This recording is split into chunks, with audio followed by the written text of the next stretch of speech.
Olá, bem-vindos ao Estrela Podcast. Eu sou Juliana e estamos aqui no nosso 36º episódio. E falando de um assunto que eu já falei alguns episódios aqui, sei lá, eu falei alguns, né? Quem me conhece sabe da minha história, sabe que eu sou empreendedora, então falar sobre empreendedorismo é algo que me interessa cada vez mais e muito. Hoje ela é indicação, porque todo mundo que, desde que eu comecei o podcast, todo mundo sempre foi indicação.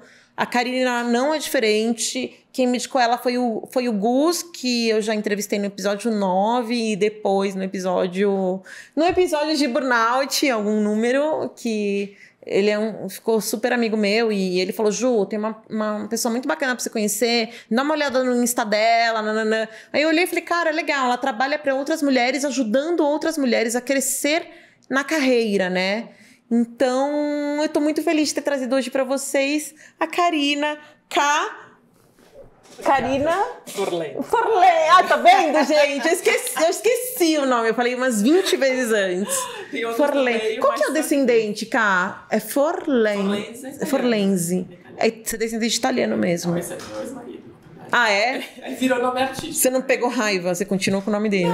Não peguei raiva. Mas assim, legal. Você acabou adotando o sobrenome dele como profissional também, né? Não é profissional, exatamente. Eu tenho legal. outros sobrenomes no meio, mas são mais complicados, mais difíceis de falar. É? Então fica esse mesmo. Não, tá maravilhoso. Tô em paz. E você é daqui de São Paulo mesmo, Ká? Você nasceu aqui? Conta um pouco de você. Eu sou nascida aqui, fui criada em Salvador.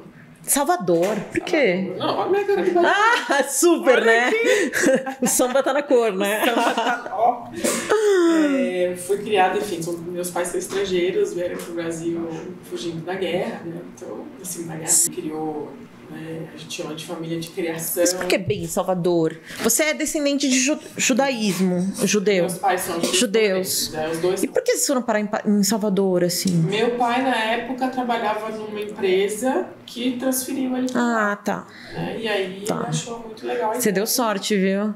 Chegar no Nordeste do que chegar em São Paulo. Muita sorte. Eles ficaram... É porque as pessoas nordestinas são muito acolhedoras, né? Nossa, sensacional. Eu tenho família até hoje, assim. Minha família, além de família né, biológica, eu tenho uma família que eu falo que é a minha família adotiva que me adotou. Sim. E aí é o contrário. Eles são negros e eu sou branca. Então eu sou a amarela da turma, entendeu? Então acho que isso me deu uma bagagem muito interessante pra viver. Eu gosto bastante de ter tido esse... E seus pais estão vivos hoje? Só meu pai. Seu pai, tá. E sua relação com ele mora em Salvador ainda. Ah, ele mora em Salvador ainda. Então ele tá bem, gente. Ele tá melhor bem. que nós, meu. Tá na rede, né? Não sei se com 80 e tantos ainda tá na rede, mas tá bem. 90 e tantos. Nossa, não, é 80 e tantos. Ah, minha mãe fez 80 também. Eu já estou na geração que os pais já estão ficando idosos também. É, isso. Mesma coisa. Mesma coisa. Mas ele essa tá vida, né, bem, cara? bem de saúde, tá tudo certo. Tá super bem. Ah, e conta um pouco do seu lado pessoal. E você casou com quantos anos, assim? Você se formou em quê? Eu me formei em administração a contragosto pra agradar esse pai, que queria que eu fosse engenheira como ele, mas eu nem sei fazer conta direito. Mas eu, assim, um dos meus, sei lá, minhas vocações é mais a psicologia, o trato com os humanos, com as pessoas. E um interesse muito grande também nas artes plásticas. E aí eu terminei entrando na psicologia, mas eu fiz administração e ficou, né, esse pé lá atrás, eu acho. Né? Então, eu segui carreira corporativa até um bom tempo, assim, até uns 10 anos, 12 anos atrás. 2009, na verdade.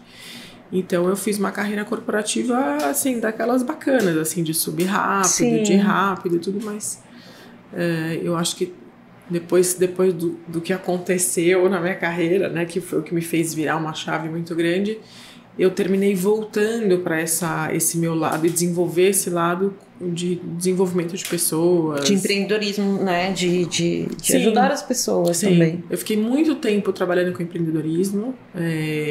Fiz, inclusive, 2 turmas de um programa muito interessante com a Belpass, se você lembra.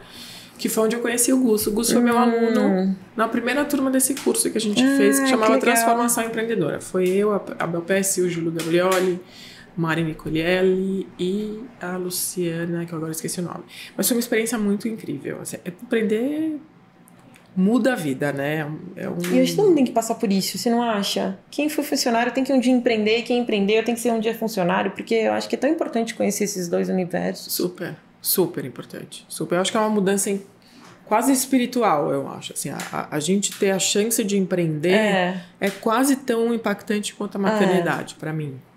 É na mesma medida de transformação e de autoconhecimento. E de lidar com as suas dificuldades, seus bichos. Você acha que todo mundo, cá, tem um lado empreendedor que quer pôr pra fora e que não colocou? Mesmo as pessoas que não são tão líderes ou que não são tão saindo fora da caixa, sabe? Acho que é uma boa pergunta. Eu acho que assim, a questão tem mais a ver com o conforto de lidar com o desconforto, né? Porque o empreender é muito desconfortável. Sim. E instável, né? Exatamente. Bem diferente de ter uma carteira assinada, né? Hoje em dia acho que tem um pouco menos de estresse, mas você tem uma pressão corporativa, né? Tem. Acho que tem estresse do mesmo jeito, mas eu sinto que tem gente que tem mais tolerância ao risco, ao incerto, ao desejo de criar algo novo, porque empreender, mesmo que você faça uma franquia, você está criando algo novo, né? Exige bastante da gente, eu acho. Muito. Eu estou empreendendo há 12 anos e eu acho que ainda tenho muito para aprender. Muito. E é uma pressão da sua mente violenta, não é só sua. É porque, beleza, eu tô empreendendo, mas assim, se eu abrir a mão de acordar todo dia e tá, sei lá, num escritório, batendo ponto, cara, eu tenho que mostrar que eu sozinho eu vou conseguir ganhar mais ou melhor do que antes, com carteira assinada, enfim. Mas acho que tem tudo isso trabalhando em cima de você, assim, sabe? Sim. E essa cobrança da gente estar sozinho e ter que ter esse motivacional diário, sem ser obrigado a ir para um escritório, porque quando você vai para um escritório é mais fácil, porque você está obrigado e você tem que cumprir as suas horas. Quando você está empreendendo, você tem que lidar, além de tudo isso, com ninguém te cobrando, além da sua mente. Concordo. Então, e geralmente acho que é um negócio foda. A nossa mente é muito. Eu sempre indico, todo mundo que fala né? que quer empreender, eu sempre indico pra todo mundo, porque eu já fui mentora de muitas startups também, principalmente com e-commerce. Sempre falo, cara, empreenda paralelo a algum trabalho seu. Porque, beleza, todo mundo acha alguma hora da mente que a tua ideia é genial e que você vai crescer, que você vai ser fodástico, assim. Todo mundo para pensar no restante, entendeu? Então, a maior ilusão, né, é essa. A gente teve uma boa ideia. É difícil, cara, quando começa a ver o dia a dia e ver que não é tão simples quanto você sonhou que ia ser, né? Quanto você contou para as pessoas que ia ser. Então, isso te desmotiva e faz muitas pessoas, às vezes, entrarem numa depressão, falarem, puta, eu não sou capaz, eu vou ser funcionário para sempre. Eu vejo muito isso. E por que te deu essa vontade de trabalhar com mulheres e ajudar essas mulheres a empreenderem? É por uma dor muito particular. Na verdade, meu foco não é mais empreendedorismo, né? Meu foco está muito em carreira, né? Eu já fiz bastante. Eu continuo mentora da B2Mami, né? Para projetos que estão começando. Meu foco também lá é projetos que estão começando. Mas o meu negócio principal hoje é facilitar o caminho para as mulheres que querem fazer carreiras em grandes corporações, principalmente. Porque isso aí é um universo em si, né? Sim. E eu fui a pessoa que não recebeu informação suficiente, ou conhecimento suficiente, ou treinamento suficiente para poder sair de uma boa profissional para uma líder reconhecida, né? E eu percebi com o tempo e tomando muitos tomos, inclusive um deles que foi o que me fez virar a carreira, foi de que uma boa entrega não era suficiente, de ser honesta e sincera e dedicada não era suficiente, né? Então, chegou um ponto na minha carreira, eu cheguei à diretoria de uma grande empresa aos 32, né? Bastante rápido até. E eu era apontada como o que eles chamam de high potential, de alto talento, de alto potencial, e já estava sendo treinada para ser a substituta do meu chefe, inclusive, que era número 2 na empresa aqui no Brasil. Uma das maiores empresas do mundo, inclusive. Pode falar, cara, que é a Vivo? A Vivo, Podemos falar, né? Então, eu fiquei muito surpresa quando eu fui demitida. E eu fui demitida. Então, quando eu me apresento, inclusive, eu falo, olha, eu sou isso, sou aquilo, eu tenho um currículo incrível, eu estudei com gente incrível, blá, blá, mas eu queria contar a história desse fracasso. Essa é uma história de fracasso. E eu entendi, depois de um tempo, que a minha história de fracasso, ela é a história de fracasso de muitas mulheres. Sim, todo mundo já foi demitido alguma vez na vida. Mas eu acho que especificamente nesse universo corporativo, onde as mulheres têm lógico, todo o resto que envolve o feminino, né? De gênero, de não ter apoio, de a gente ser né, ter mais educação, mas sermos as primeiras a sermos demitidas e etc. A gente não recebeu em nenhum momento, desde a nossa entrada no universo corporativo, né, que veio principalmente depois da Segunda Guerra, Primeira e Segunda Guerra, um manual de como lidar. Como é que eu faço bem uma carreira? Como é que eu venço nesse negócio? E também as empresas nunca se adaptaram à entrada da mulher no mercado de trabalho. Ninguém chegou e falou assim, vamos mudar porque agora as mulheres estão entrando. Não, né? Eram estruturas feitas por homens para homens. Pelo menos um manual para aprender a lidar com os principais preconceitos que são os que as mulheres têm, né? E que isso não melhora nunca, né? Que é o assédio, né? Que a mulher bonita não pode ser bem-sucedida, né? Que a mulher bonita é loira, burra e milhões de outras coisas que mulher passa. Né? Ou salário menor, né? Sempre. Como se ela não tivesse capacidade igual de um cara, sendo que a maioria das grandes multinacionais corporações são dominadas por mulheres, né?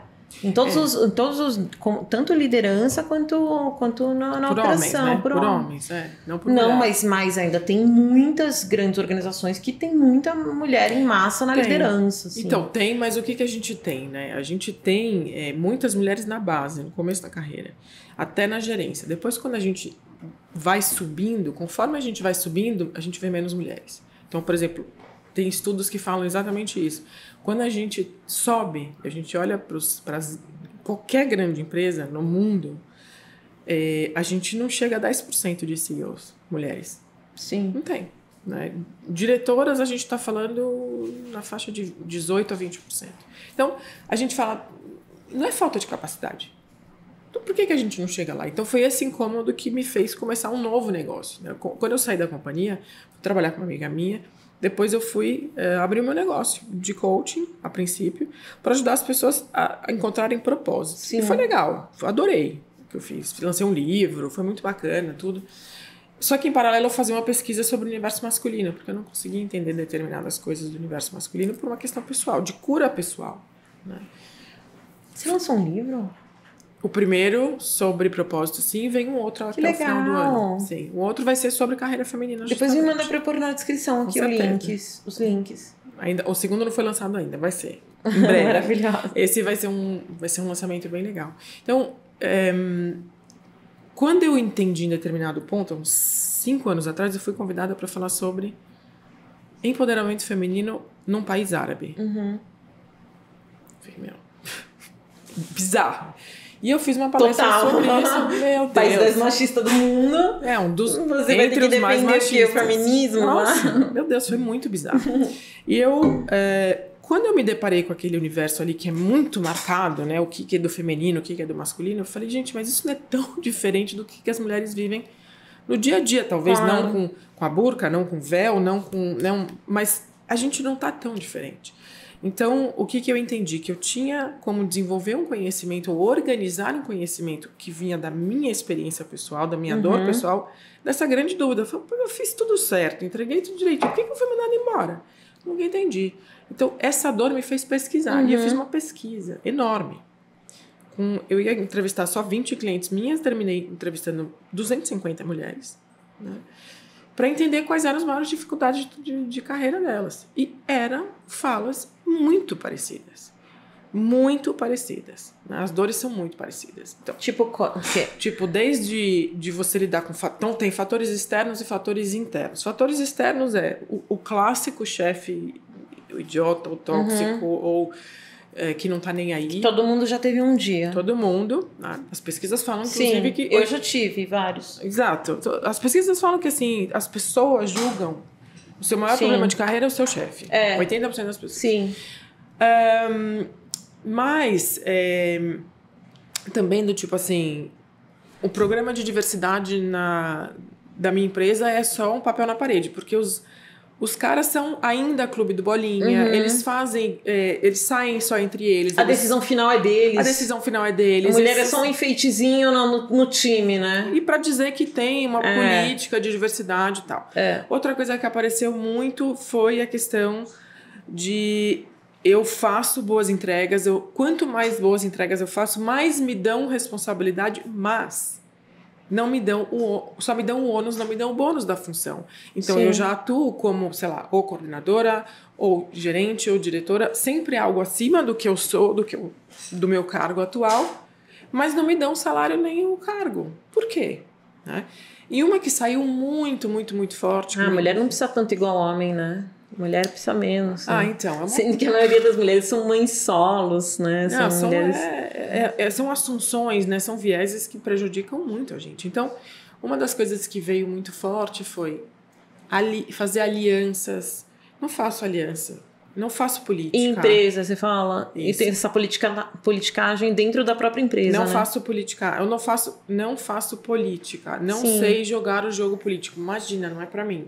Outra coisa muito importante, eu não sei o que eu quero para minha carreira, quer dizer, eu sei o que eu quero ser reconhecida, mas não colocavam assim do tipo, eu quero isso, eu quero diretora, eu quero ser presidente, não, assim, das 250 e tantas entrevistadas, uma mulher falou, eu quero chegar à presidência dessa empresa em 10 anos ou 5 anos.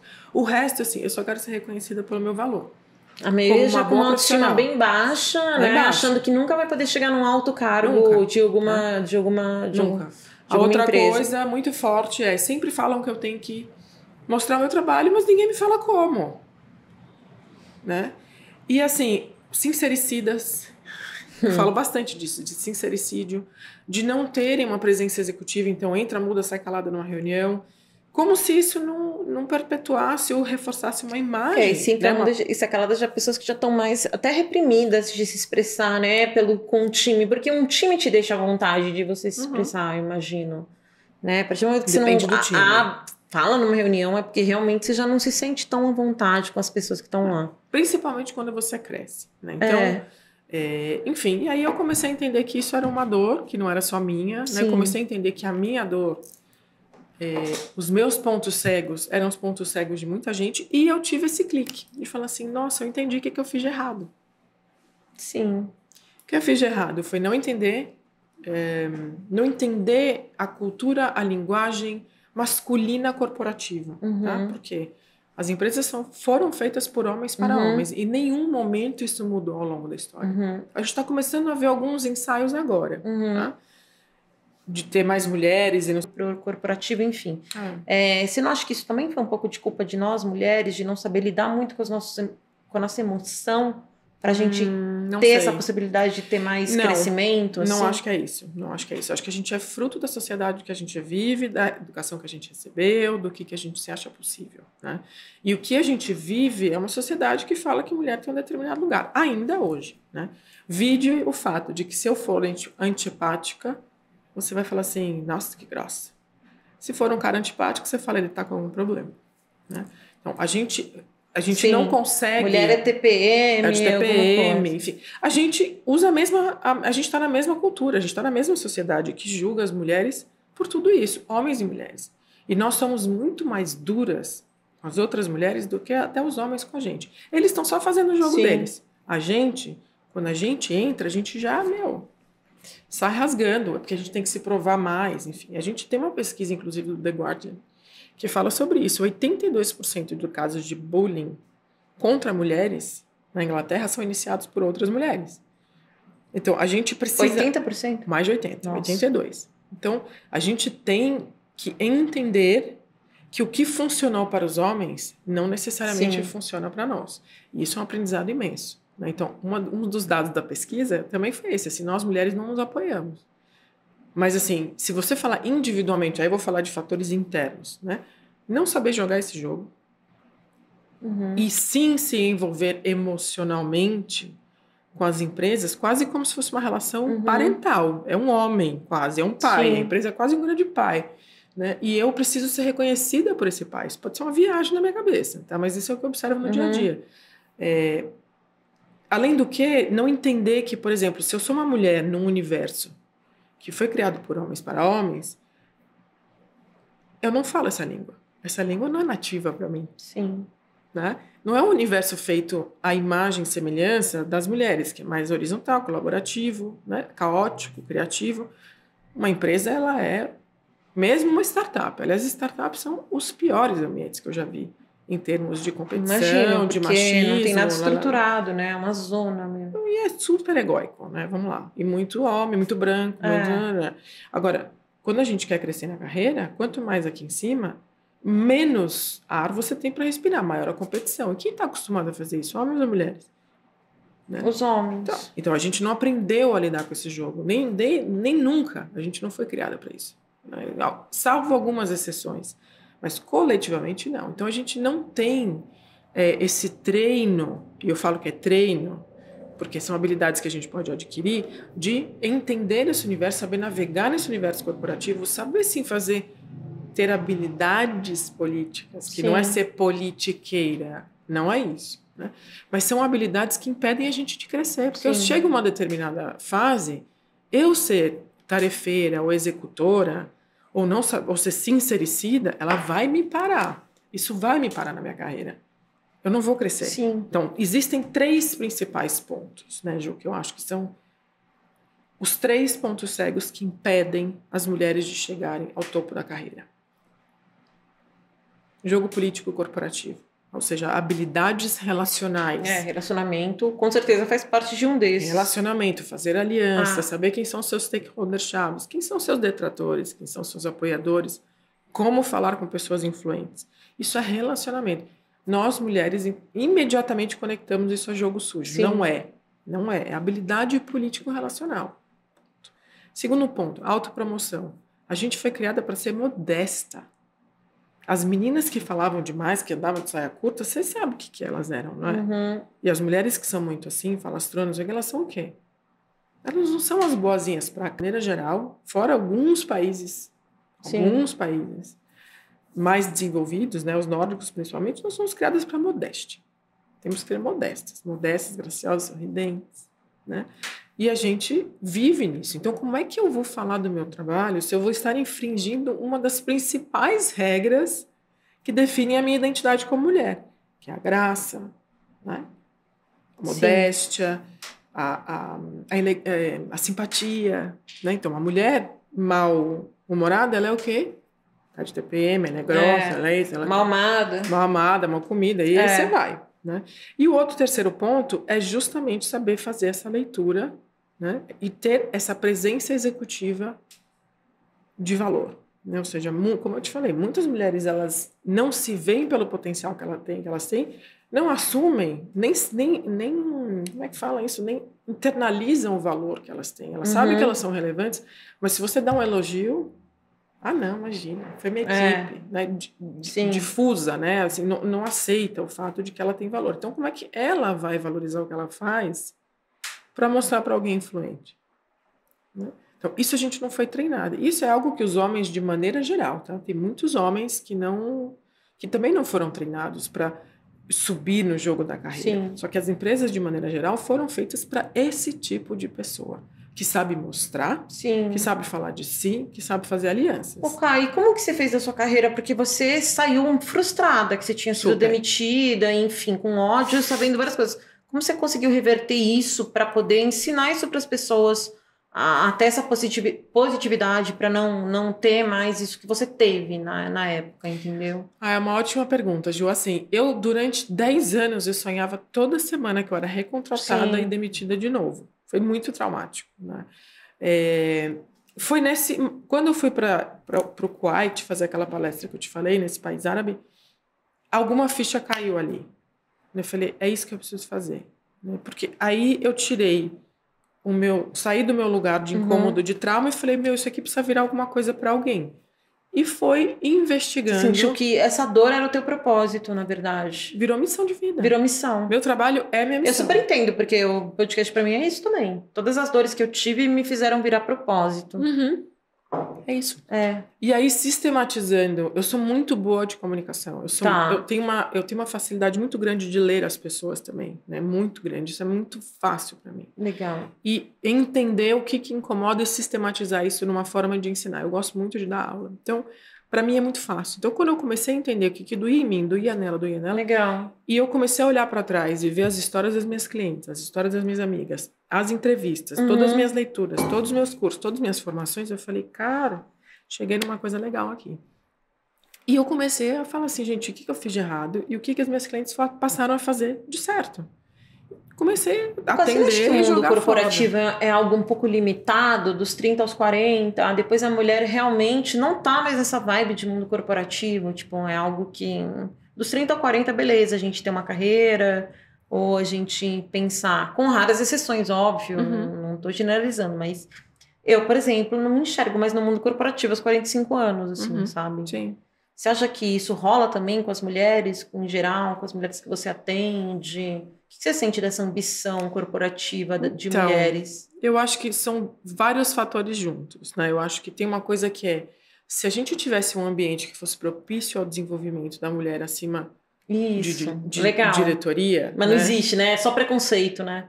Puta, aquela muitos homens, tá? Muitos homens. Então, o que eu mais escuto é assim...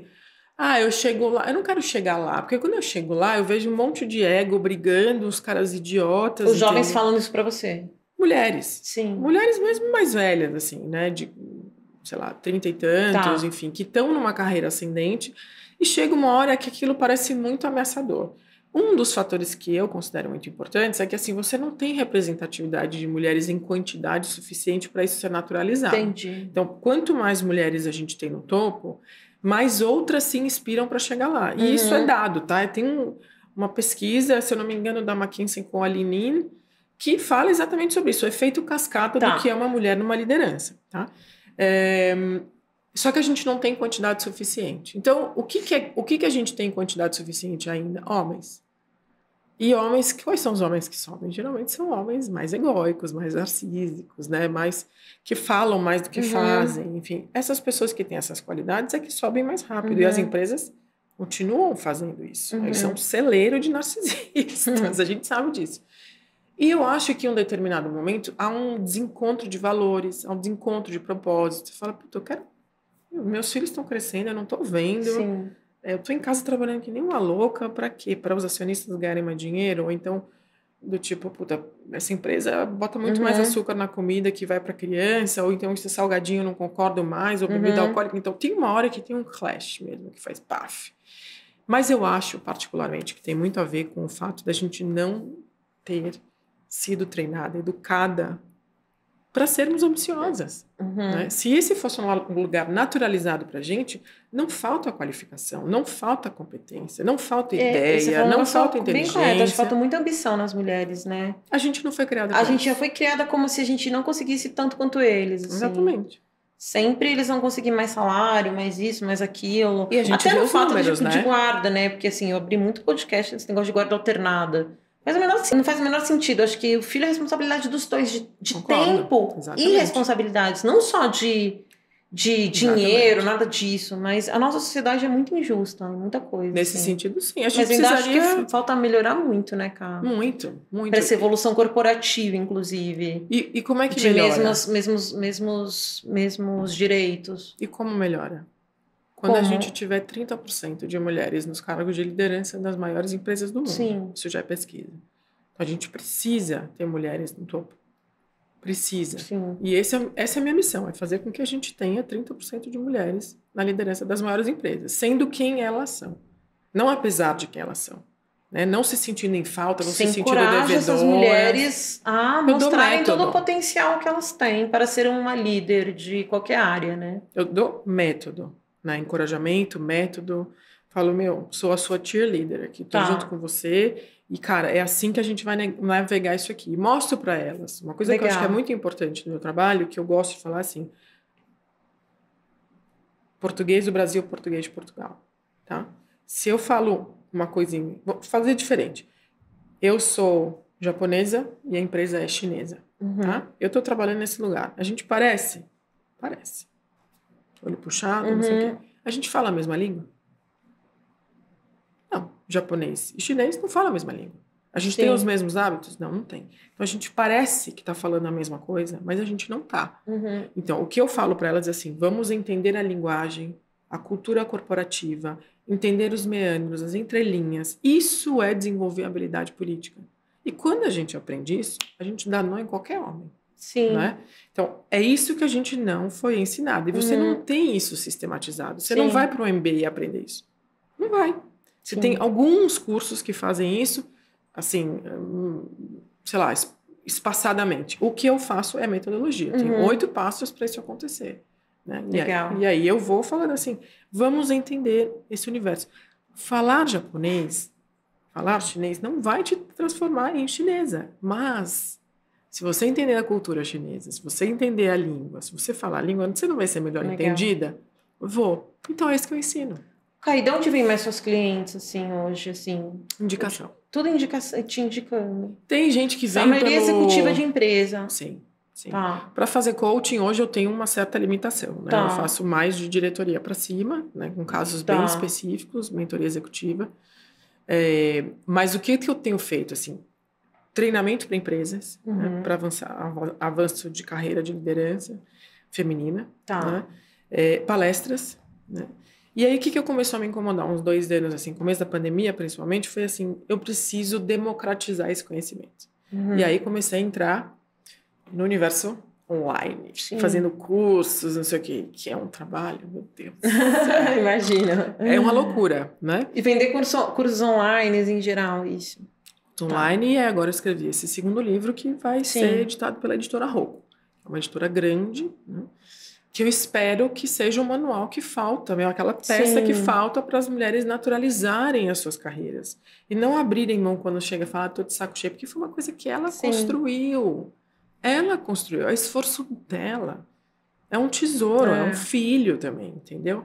Então, quando a gente olha dessa perspectiva, que é minha criação, a minha carreira pertence a mim e não a minha empresa, e é uma construção minha, a coisa começa a mudar um pouco de figura, entendeu? E é super empoderador. Vou fazer um coaching com ela, hein, gente? Tô precisando, porque você sabe que essa personalidade aqui é bem complexa, né? Não é simples você que tá de lidar. Mas eu acho que deve ser muito bom para um autoconhecimento, assim, né? De si próprio, porque às vezes a gente acha que nasceu apto para uma carreira X e não tem nada a ver quando você vê, tá sendo guiado para algo completamente diferente do que você sempre fez na vida. E com talento, né? E com talento, exatamente. Exatamente. Ai, cara, deixa um recado final. Ai, tá vendo, gente? Passa muito rápido. Mas eu fiquei muito feliz que você veio, viu? Obrigada, querida. Obrigada. Deixa um recado final para as mulheres que querem empreender, enfim, tipo, do seu trabalho, alguma coisa do seu coração mesmo, assim, com tá? certeza. Você é separada também, né? Sou divorciada. Divorciada. E você tem quantos? 2. Que idade? Ai, adolescente. É igual os meus são pré, meus tem 12. Eu tenho um de 12 e uma de quase 15. Vamos conversar sobre isso. Nossa, esse dá um outro podcast inteiro. A gente não falou muito do seu pessoal aqui, né, cara? Falou. Outro dia a gente fala sobre filhos adolescentes. É uma experiência. Né? Mas então você é a melhor pessoa para dar um recado final, assim, para essas mulheres solos também, que têm filhos aborrecentes, adolescentes, pré-adolescentes. Não, aborrecentes eles não são. Que querem empreender, que estão com medo, que já tem aquela frustração de passou dos 40, putz, não vai ser tão fácil o mercado de trabalho. O que você teria para falar sobre que você poderia ajudar essas mulheres com isso, assim? Ali, né? Ali, pra que é? Queria dizer para você o seguinte, não tem nada de errado com você, nada. Você já é inteligente o suficiente, você já tem conhecimento suficiente, experiência suficiente. A primeira coisa que você precisa fazer é reconhecer isso. Faça um inventário todo final de semana, antes de você entrar no trabalho, faça um inventário das coisas no que você progrediu, no que você avançou. Não precisa ser perfeito, só no que foi feito. Para você começar a fazer esse exercício de eu valho e tá tudo certo comigo. Segunda coisa, o universo corporativo, ele é um universo masculino. Tem muitas coisas que não fazem sentido para nós. Então eu queria que você aprendesse 3 coisas principais. Se autopromover, falar do seu trabalho, ou seja, identificar pessoas que já gostam de você e você poder comentar com elas, seja num café, né, alguma coisa legal que você fez, por exemplo. Nossa, isso aqui avançou, fiquei muito satisfeita, a minha equipe fez tal coisa, consegui marcar um café com esse cliente, esse fornecedor, comentar com pessoas que você sabe que de alguma forma podem abrir portas para você. Então, não se envergonhar, não deixar a modéstia dominar, porque isso é super importante para você ser reconhecida. Terceira coisa que eu acho muito importante é aprender a relacionar-se, né, do ponto de vista menos ingênuo. O que significa isso? Saber quais são as relações importantes que você precisa observar, sacar qual é o perfil dessas pessoas, Como você está próximo ou não dessas pessoas, quem são pessoas que te apoiam, e fazer uso dessas redes para ser uma base de apoio para você. Isso é fundamental para você crescer na empresa. Pessoas que te apoiem, pessoas que falem com você, que te façam uma mentoria e falem por você e de você quando você não está. Isso é super importante, né? E por último, entender que você precisa de outro tipo de apoio também, que é fora de casa, né? Fora da empresa, dentro de casa. A rede de apoio que você precisa, se dê o direito de pedir, se dê o direito de batalhar por, né? Terapia, babá, creche, empregada, sim, o que quer que seja, né? Às vezes a gente fica num dilema de que se eu mereço ou não, mas a coisa que eu acho que eu mais aprendi nesses últimos anos, eu tive um câncer em 2018. Jura, né? Cara? Nossa, a gente nem falou disso. Foi uma vivência maravilhosa. E foi uma das coisas que eu entendi. Suporte é vida, né? Apoio, sim, é vida. Eu mereço suporte. Eu mereço apoio. Sem esse suporte, sem esse apoio, não vai rolar. Não rola. Câncer aonde que você teve? No final do intestino. Tá. Né? Fiz rádio, fiz químio, enfim, tô viva. Faz 5 anos. Vai fazer 5 anos já. Então, isso é uma coisa muito importante, né? Então, e no que eu puder te ajudar, eu vou te recomendar sempre os melhores conteúdos gratuitos. No meu Instagram tem bastante coisa, no meu LinkedIn tem bastante coisa. Já deixa o seu Insta aqui pra @Karina Forlenza, Karina com K e 2 N's, Forlenza. Boa. Forlenza. Vou botar no TikTok que viraliza. Isso. Então eu vou falar Forlenza. Forlenza. E eu fiquei treinando, esqueci tudo, senão não ia ser eu, né, gente? Fala em baianês, que nem eu. Forlenza. E eu acho que é isso. Assim, acho que a gente precisa entender que a carreira é nossa. A carreira não é da empresa. Se a carreira da empresa não está funcionando para você, vai buscar um outro lugar. A empresa é circunstancial, ela é degrau. Sim. A carreira é sua, a responsabilidade é sua. Tá? Mas você não precisa ser sozinho. Conta comigo. Que aula, hein, gente, hoje, hein? Conteúdo foi top aqui. Muito obrigada, amei que você veio, viu? Que bom, querida, eu que agradeço. Se vocês gostaram, quero que a Karina volte, curte, comente, compartilhe aqui no vídeo. Quanto mais comentários, mais views, mais a gente cresce, mais a gente vai poder trazer mais conteúdos legais para vocês. E é isso. Muito obrigada. Obrigada, gente. Obrigada, equipe.